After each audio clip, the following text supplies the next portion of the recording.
آج کی اس ویڈیو میں میں آپ کو بتانے والی ہوں حضرت امام حسین رضی اللہ تعالیٰ عنہ کے گھوڑے کے بارے میں اور کربلا کے میدان میں حضرت امام حسین کے گھوڑے کی وفاداری کا ایسا واقعہ جس کو سن کر آپ کمنٹ باکس میں اللہ اکبر لکھے بنا نہیں رہ پائیں گے۔ تو آج کی یہ ویڈیو بہت پیاری ویڈیو ہونے والی ہے، اس لیے اس ویڈیو کو آخر تک ضرور دیکھیں۔ امام حسین رضی اللہ تعالیٰ عنہ کے گھوڑے کا نام ذوالجناح ہے۔ ذوالجناح کو ایک بار عراق کے بادشاہ نے حضور پاک صلی اللہ تعالیٰ علیہ وسلم کو تحفے میں دیا تھا، اور حضور پاک صلی اللہ تعالیٰ علیہ وسلم کا یہ معجزہ ہے کہ آپ جس گھوڑے پر بیٹھ جاتے اس کی عمر بڑھ جاتی تھی، یعنی کہ وہ گھوڑا کبھی بوڑھا نہیں ہوتا تھا۔ اس گھوڑے کی رفتار، اس کی خاص آواز اور اس کی خوبصورتی کی وجہ سے اس کا نام ذوالجناح رکھا گیا۔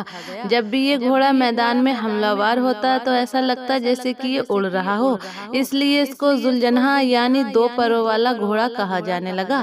حضرت امام حسین کو بچپن سے ہی اس گھوڑے سے بہت لگاؤ تھا۔ ایک مرتبہ حضرت امام حسین حضور پاک صلی اللہ تعالیٰ علیہ وسلم کے پاس آئے۔ آپ صلی اللہ تعالیٰ علیہ وسلم اپنے گھوڑوں کے پاس موجود تھے، اور وہاں پر آپ صلی اللہ تعالیٰ علیہ وسلم کے کچھ ساتھی بھی موجود تھے۔ حضور پاک نے امام حسین سے پوچھا، کیا تم اس گھوڑے پر سواری کرنا چاہتے ہو؟ تو امام حسین نے جواب دیا کہ ہاں، میں اس گھوڑے پر سواری کرنا چاہتا ہوں۔ یہ بات ذوالجناح نے سن لی اور وہ فوراً دوڑتا ہوا امام حسین کے قدموں کے پاس آ کر بیٹھ گیا تاکہ آپ آسانی سے سواری کر لیں۔ اس کے بعد حضرت امام حسین نے اس گھوڑے پر سواری کی۔ یہ دیکھ کر حضور پاک صلی اللہ تعالیٰ علیہ وسلم کی آنکھوں میں آنسو آ گئے اور کہنے لگے کہ یہ وہی گھوڑا ہے جو یوم عالم کے دن تمہاری مدد کرے گا۔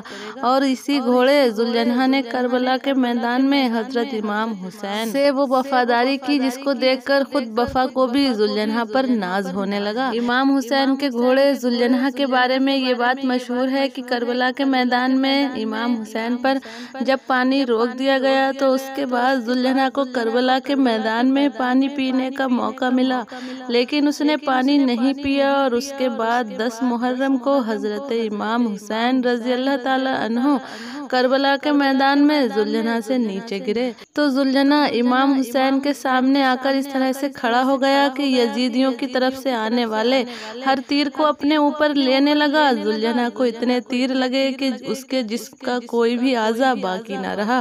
روایتوں میں ہے کہ ذوالجناح کو اتنے تیر لگنے کے بعد بھی ذوالجناح نے 7 یزیدیوں کو موت کے گھاٹ اتار دیا اور ان کو وصال جہنم کر دیا۔ جب یزیدیوں نے حضرت امام حسین اور ان کے سب ساتھیوں کو شہید کر دیا تو امام حسین کا گھوڑا ان سب کے آس پاس چکر لگانے لگا اور ہنہنانے لگا، اور اس کے بعد حضرت امام حسین کے جسم مبارک کے پاس آ کر ٹھہر گیا اور اپنی پیشانی کو حضرت امام حسین کے خون سے تر کر لیا اور اپنے پاؤں کربلا کی زمین پر اس طرح سے مارے اور اتنی زور سے آواز نکالی جس کو سن کر دشمنوں کے پسینے چھوٹ گئے، یہاں تک کہ لوگ یہ منظر دیکھ کر حیران رہ گئے۔ اس وقت عمر سعد کی نظر اس گھوڑے پر پڑ گئی۔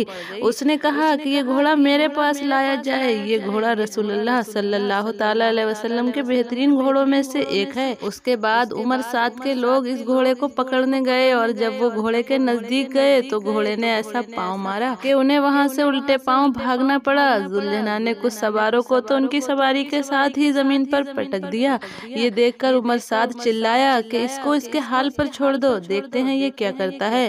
وہ گھوڑا لوگوں کے ہجوم سے نکلا اور حضرت امام حسین رضی اللہ تعالیٰ عنہ کے جسم مبارک کے پاس آ کر اپنی پیشانی ان کے لہو سے سرخ کر لی اور اس قدر رویا جیسے کوئی ماں اپنے جوان بیٹے کی لاش پر روتی ہے۔ اللہ اکبر، اللہ اکبر۔